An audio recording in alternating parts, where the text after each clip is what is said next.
Hi everyone, how are you doing? Yeah, there's only one noise which came great. How are you doing? That's more like it. The energy is moving. I'll be standing here. Hopefully you can see me. I'm trying to wear heels so you can see me. I'm quite short, so. What a wonderful, wonderful 3 days.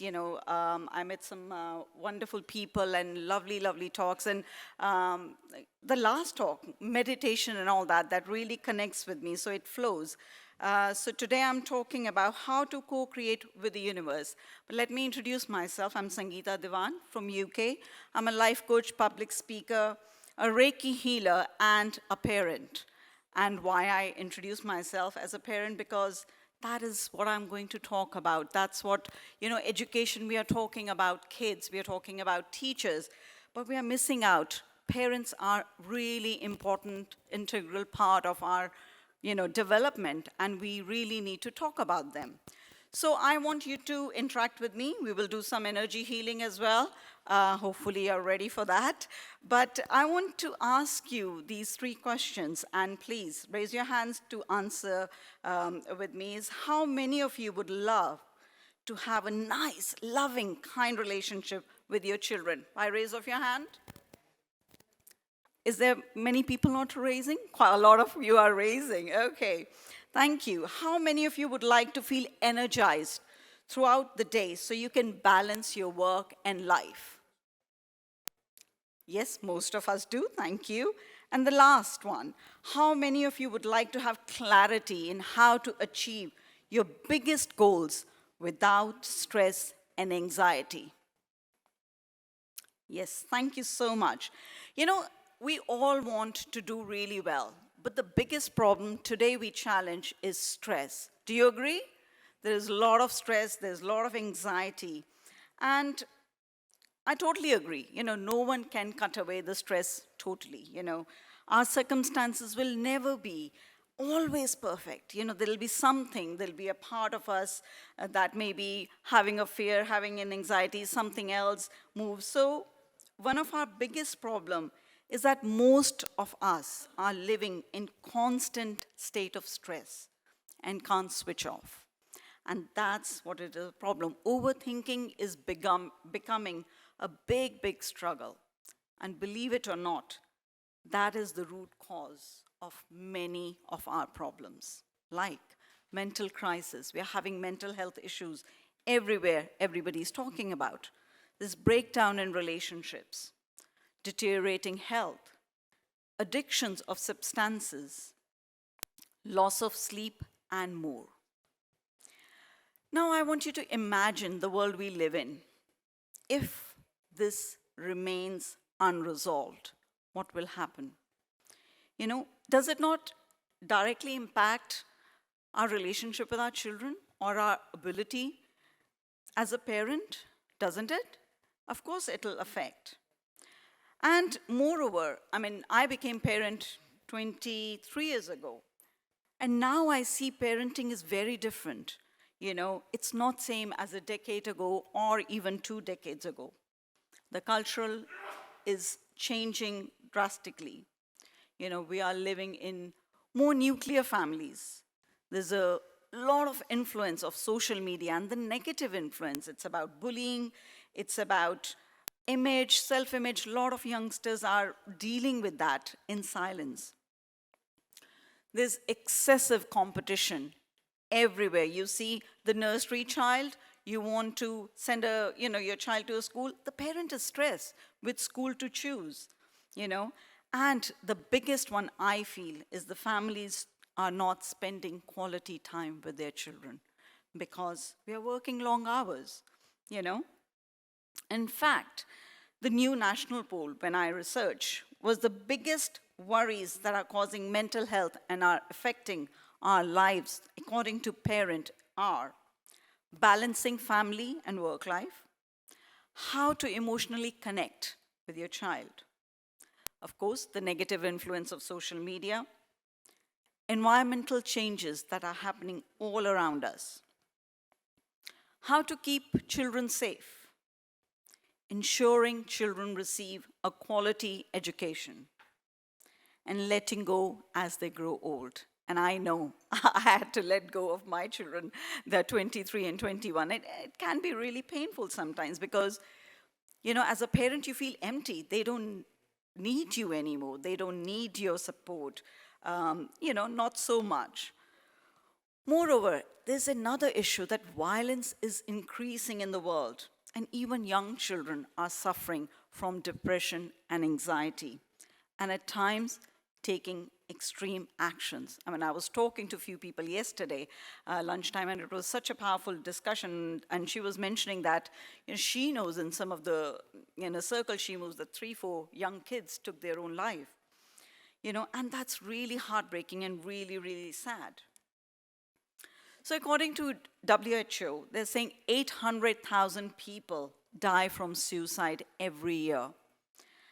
And one of the common cause of death is suicide in young people.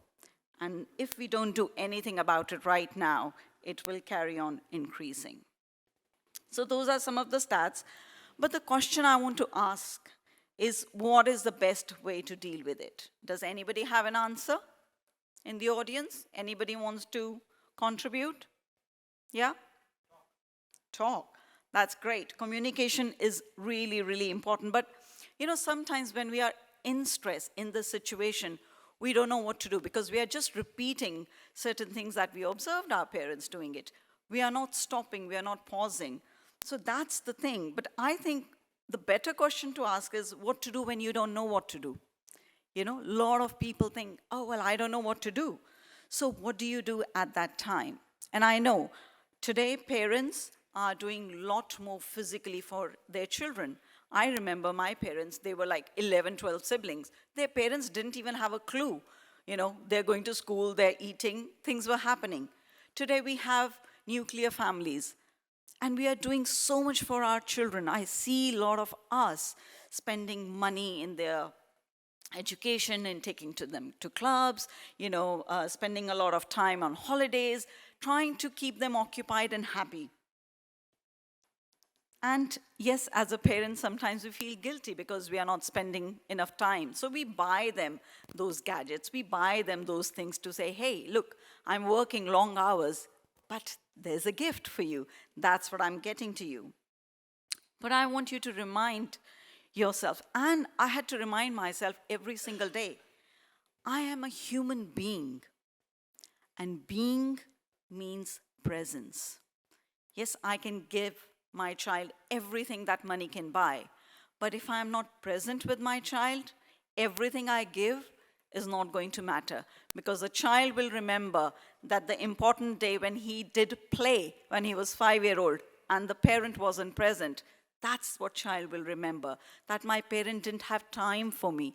They were too busy making money. They were too busy in the meetings. So that's what we really need to think is human beings needs human connection, the presence, and maybe that's what it is missing. Einstein said, everything is energy. That's all there is to it. Matched frequency of the reality you want, and you cannot help but get that reality. It can be no other way. And Rachel was talking about it. And I know it's hard to believe, but this is why I have backed up everything with proof. And before I can show you how you can apply Einstein's principle of energy, is that okay if I share a little bit of my story, why I'm here, why I'm talking about it? Is that all right? That's where this will come handy. Well, I'm here, as I said, I'm a life coach. I've been a broadcaster for over 10 years, yet I was not that confident all my life. I was born in India, and I was a very happy baby, as most babies are. They just want their mother, they want to play. But when I was 2 years old, I had polio, and I didn't know what it meant. My world was turned upside down. And I realized that when I was 5 years old, when I went to school, because I had my mom worked really, really hard, 6 months, to make sure that I could walk. And I remember having the iron brace till my leg, and I couldn't sit in the classroom, I realized. And kids at that age, they can be very mean. So I remember kids looking at me thinking, she's different. She can't run, she can't even walk. She needs support. And that was my first heartbreak. That was my first rejection I felt. Then I grew older, and whenever I looked at my parents, or especially my mom's, her eyes was always sad. They were like, poor you. And growing up in India as a girl and being disabled wasn't an easy one because everybody expects you to be perfect, no matter what. And so I thought, okay, I was still happy child. I was still trying to sing and dance a little bit when my caliper was off. And I was creating very powerfully with the universe because I remember having this desire that I don't want to have this shoe. I want to run and be free and dance. And guess what? That happened. After a few years, I actually took my brace out. And my doctors were like, what is happening with this girl? I was the only child in Bombay hospital who could walk fully without any support within 12 years. So I had this, really, really powerful way of creating. I was not aware of it. But then what happened? I was still feeling not loved. I was feeling rejected by my parents. I remember my parents putting so much pressure on me to be perfect, to do really well in studies. So, people might, ignore my disability or ignore the little limp I have because they want a perfect daughter-in-law. And I remember feeling rejected by a lot of people saying, well, people used to ask, would she be able to have children? So that was ignorance. But, every time to time, I had gone through that rejection. So I remember that wound of not feeling good enough. I carried that. And the sad thing is that my body was healing, but my mind and emotions were still stuck in the 2-year-old child. I was still very wounded. And I started to have those experiences that my belief that I'm not good enough, people were showing me that. When I grew up, people were not liking my ideas. People were rejecting me for the marriage. But I was saying to God, why me? Why did you pick me?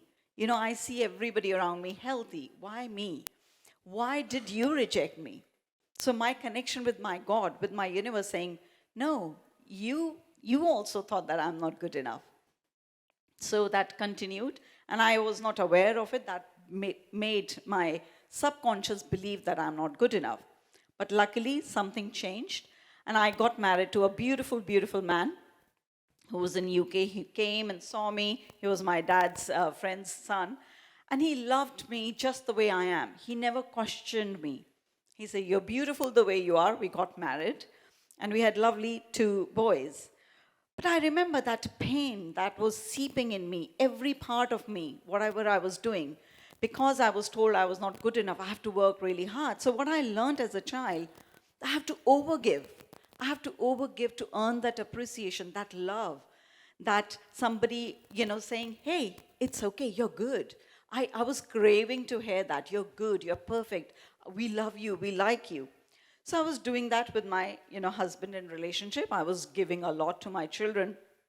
I remember this very distinctly when they were 8 and 6, and they were having this fight with Nerf guns. And I was, really baffling with my own fears and things. And I remember them triggering me, and I screamed at them. And I looked at their face, and they looked scared of me. And I was thinking, I don't want that. I don't want my children to be scared of me, because I remember I was scared of my parents, and I could never share things with them. I've gone through sexual abuse for so many years. I never shared that with my parent because I never felt safe. So I thought, no, I need something to change because this pain is seeping into them. But again, I felt I was not a good mother. I was not a perfect mother. And I remember hitting rock bottom and went into depression. And the only solution I could think of was, I need to end this life because it's too painful. So I decided to took my car for a drive, and I thought, if I end my life, at least my kids don't have to see the pain. They don't have to go through that. And, I was driving very fast. I remember that day, and tears were rolling down my cheeks. I could only think of my children. And I remember thinking, what am I going to do? Who are going to look after them? And I stopped. And it shook me to my core. And I thought, no, I can't do that to my children. How will they grow up without a mother? So I went home and I cried and I surrendered to God. I said, I give up. I just give up. And there's a beautiful saying. They say when the student is ready, the teacher appears. That's what happened to me that day. I was just flicking TV. And there's a beautiful teacher, Sister Shivani from Brahma Kumaris. She was coming and she said, you know what? Challenge is not in your way. Challenge is your way. How can you adapt? How can you change to become fluid?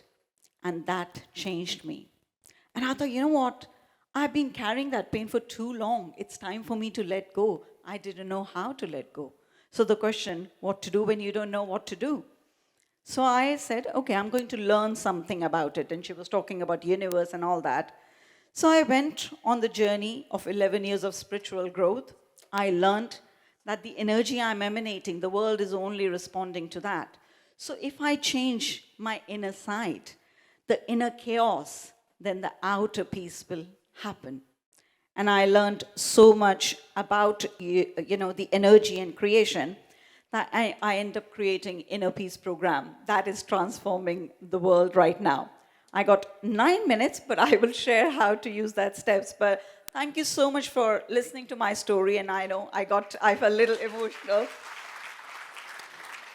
But and that doesn't happen just with me. It happens with all of us. We all have certain wounds that are unhealed and that seep into all of our interaction.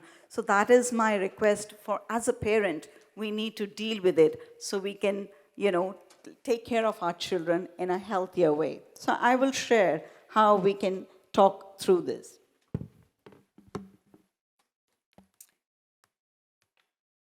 See, we found out what we are trying is not working. So we are getting anxious, we are stressed.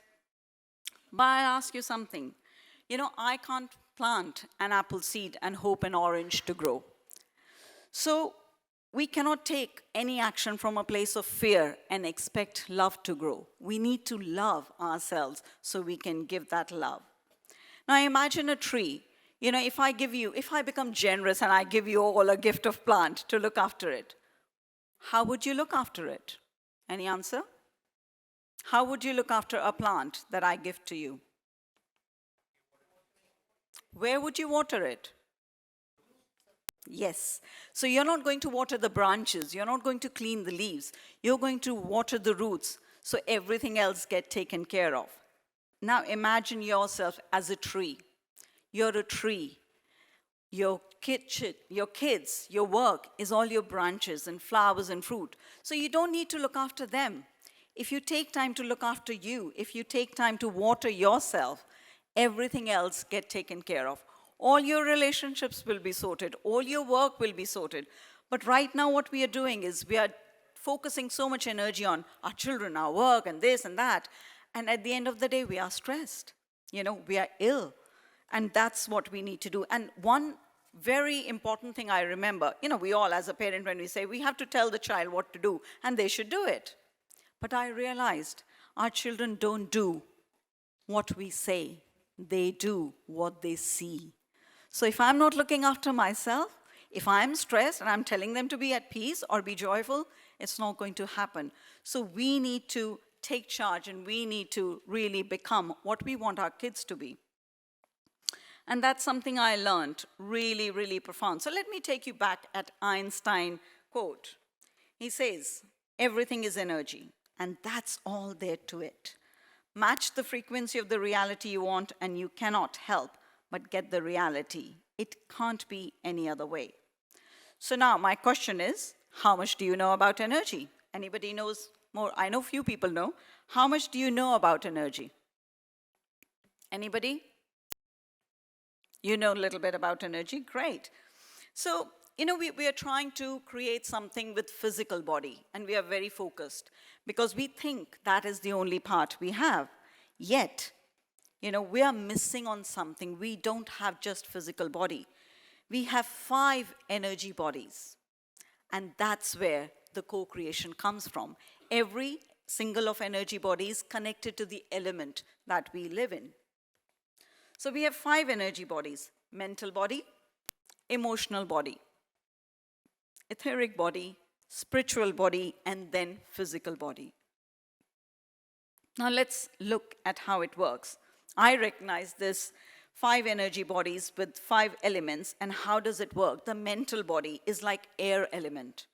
It brings awareness. Our thoughts can bring awareness to us. There's a beautiful quote. It says, awareness is like the sun. When it shines on the things, they are transformed. But remember, if air is not clean, our health is not great. So if our mind, our thoughts are not clear or clean, so is our reality. So we need to really become aware of our mind and how it works. The emotional body, we are full of water. It's the water element, and it requires acceptance. The minute somebody says, I'm feeling angry, your child comes and say, I'm feeling angry. You said, no, don't feel anger. Anger is not good. How many of you have said that or heard that? Sometimes we say that even to ourselves. I'm feeling irritated. Then we'll avoid the emotion. We need to feel it, to heal that. So that connects with water element. And this beautiful quote says, acceptance is observation of life and suspension of judgment about whether what is happening is good or bad or right or wrong. The etheric body is all about alignment. See, our mind and heart, when they're aligned, then we can take action. There's a space around us that we don't sit and connect to. The sky, the space, that is our energy body. We can tap into it, but the alignment is important. So when you're in alignment with the desire of your hearts, things have a way of working out, and that's a beautiful quote. Now, 4th one is our spiritual body. It's a fire element. If I can think about something and if I don't take action, that means my spiritual body, I'm not connected to that. So I need to connect to my spiritual body to be able to take action. And fire element, fire, you can say air and earth and all the elements, water, when they are not in balance, they can create havoc. You can see tsunamis, it's a water. Yet when it's calm, it gives life. When it's out of balance, it creates havoc. Same with fire. If it's balanced, it can create. If it is out of hand, it'll burn and destroy. So having that knowledge can really help us to co-create. So the action of spiritual body, and the thing is, when the basis of your action is inner alignment with the present moment, your actions become empowered by the intelligence of life. So we really need to be aware of the fire element we have. And the physical body, which we are very focused on. It's about experiencing. It's about achievement. It's an earth element. We feel great when we achieve something because we are really, it's tangible, isn't it? Earth is tangible. We can touch. So we need to be really mindful of our thoughts and our feeling, and they need to be in alignment to create. Because according to me, success is not an activity. It's a process. And it can take years to reach there. I'm looking at the time. Yes, Harvard University is saying that we can be mindful to change our brain and health. Dr. Joe Dispenza, who is trained in the field of neuroscience and neuroplasticity, is talking about the power of meditation. And a lot of teachers are talking about it. The meditation, the mindfulness, they're talking about energy. And as I said, after 11 years of learning from some of the best teachers on this planet, I transformed my life, and now I am helping to transform others' life by my process of inner peace process. It's a 5 simple steps that connects to our energy bodies and make you understand the elements and how to use their power. You can look at my website, sangeetadewan.com, read all the testimonials, what people are talking about, because I don't have time to mention that. But what I want to say to you that, we all want here, especially, last 3 days I've been listening, we all want to create legacy, we all want to create change. So let's not focus on something temporary. Energy is the only thing that is permanent. It cannot be created and it cannot be destroyed, but it can change forms. The way we think, the way we feel, we can create that. And how is my inner peace processes helping and can help you as a parent? It'll reduce stress and anxiety, higher level of satisfaction, you will feel energized, a boost in confidence, it'll help you in your personal growth, it'll increase self-awareness, increase imagination and creativity, and it'll help you with your relationship with your children. You will be able to connect with them more. You'll have more empathy. You'll have more love, awareness. You can resolve issues with ease. Happy environment is a happy child. You'll have less fear, and the parent will become conscious. So that's what I think, and really I feel that we all are energy, and let's talk about energy, frequency, and vibration. And the main thing about Inner Peace program and to work with energy is it can apply to everyone, and it will be used in any situation. And the change, that will be permanent because it's on all your energy bodies, all your mental body, emotional body, etheric body, spiritual body, and physical body. And to say a big thank you, I know my timer is gone, I have created a free resource for all the parents, all the teachers to go online, resources.sangeetadewan.com, and I have a PDF of 7 steps to self-love, a simple guide to creating more loving relationship with your children. And thank you very much for being such a great audience. This is me, Sangeeta Dewan, saying thank you. And if you want,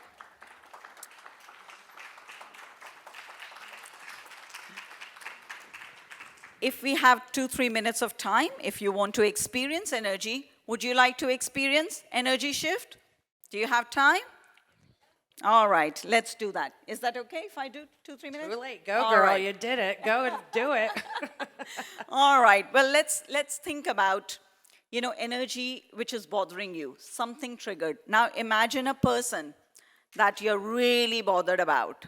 Somebody you really dislike or somebody you think they dislike you. Okay? So we'll do energy shift of that. Clear? Everybody's happy with that? Let's clear that. Okay. So I want all of you to just close your eyes. I'll take my chappals off and I'll just move the energy. Can I have that microphone, please? Thank you. So just close your eyes. Take a deep breath in through your nose and out through your mouth. One more time. Take a deep breath in through your nose and out through your mouth. One last time. Take a deep breath in through your nose and out. Now imagine that person, his and her energy. Where is it sitting in your body? Where is the heaviness? Just imagine that. It can be anywhere. It can be in your heart, it can be in your head, it come up with a pain in your arm, anywhere. Just imagine that and focus that. And just feel the intensity of it. So give it a number in your own mind's eye. 0, not much intensity. 10, a lot of intensity. So give it a number. So for me, if I think, okay, I have a person, and the intensity energy I'm feeling is in my throat chakra, and it's at 5. Now I want you to give it a color. Is it gray color, red color, whatever color comes to you? Just play with me. It's a game of imagination. So as I'm seeing, mine is gray, murky gray. Now I want you to imagine that murky energy that is stuck in your body, whatever intensity it is, starting to come out of your body. So it's like energy cloud. See it anti-clockwise, coming up, coming up, coming up, going up on top of your head, and coming and standing outside. You can see it clearly who it is, and say to that person, I am sorry. Please forgive me. Thank you for teaching the lessons, and I'm ready to let go. And I love you. Say it again 3 times. I'm sorry. Please forgive me. Thank you. I love you. I'm sorry. Please forgive me. Thank you. And I love you. And just imagine that energy dissipating in the distance, walking away from you. And now what we want to do is, there's a energy gap in your body, in your energy field. So we want to infuse that. We want to replace that energy with something positive, something powerful. So I'm going to do a 1 minute exercise. So I want you to imagine a beautiful, beautiful cloud of pink, light pink, unconditional love. Pink light, very soft. The bowl of light is on top of your head in your crown chakra. And just infusing that is seeping in your body. It's going clockwise, going in. It's just like a wave of relaxation. I want you to imagine this wave of relaxation of a pink color, going through your head, relaxing your mind. Now it's going down, relaxing your face, cheeks, your throat chakra. It's seeping in your arms, in your chest, in your tummy, in your pelvic, in your legs, knees, feet. And just imagine every single part of your body is bathing with this beautiful, unconditional love, light. You're surrounded by it. And imagine that light now started to emanate out of you. So every person you interact will feel that energy of love, of unconditional love. Just feel that how you're at ease, that nothing is there that will bother you. And imagine that you're surrounded in a bowl of beautiful pink light. And it's always there. It's always there. Universe is always there to guide you. And when you're ready to come out, I want you to count. I'll count 3 and slowly take a deep breath in and you'll open your eyes. 3, 2, 1. Take a deep breath in and open your eyes.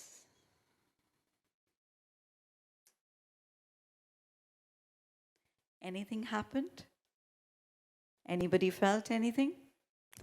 He's saying no. I love it. Anybody felt the shift? You feel more relaxed? Lighter, yeah. Because the energy you were holding on to it was heavy. So it needed to be released. And it's okay if somebody didn't feel it. That didn't mean it didn't happen. Means we are not aware of it. Yeah? Because lots happen around us because our logical mind wants to see. Yeah? All other energy bodies are not seen. Mental body, you can't see that. You can't see your thoughts. You can't see your emotions. You can feel it. So sometimes things are happening. These practices, meditations, mindfulness, things will shift in your life profoundly.